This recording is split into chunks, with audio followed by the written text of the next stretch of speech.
This is part 2 on Resisting Left Melancholy by Wendy Brown. Brown starts with an epigraph from Walter Benjamin. In every era, the attempt must be made to wrest tradition away from a conformism that is about to overpower it. Only that historian will have the gift of fanning the spark of hope in the past, who is firmly convinced that even the dead will not be safe from the enemy if he wins. Benjamin was a German Jewish Marxist who wrote books while on the run from the Nazis, and he knew something about tradition and conformism, having watched revolutions rise and fall in tandem with the integrity of revolutionaries. He died in 1940 at the age of 48. Now, what does he mean by tradition? For a Marxist, it's the practice of continually letting the present material conditions inform your actions. But what is conformism?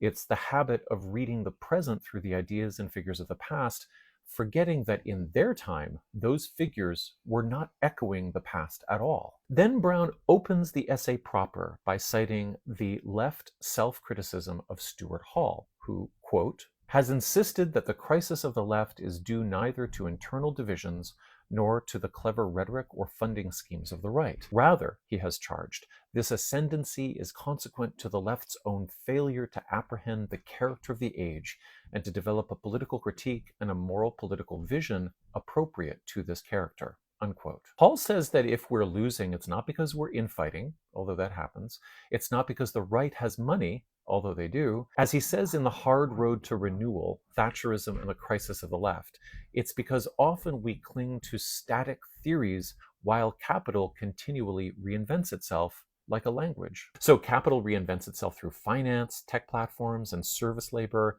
You want to fight for the factory proletariat as the revolutionary subject, but this ignores gig work, management by algorithm, and why unions no longer anchor working class political identity. You want to fight the state as the instrument of capital, but capital itself has gutted the state.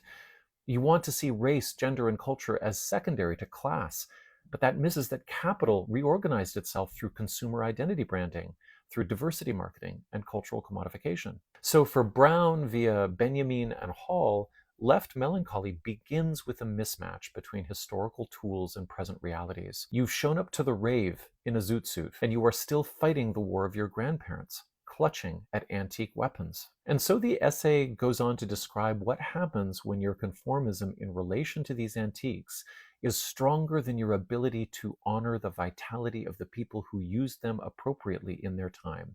And that's where Wendy Brown turns to Freud, which I'll look at next.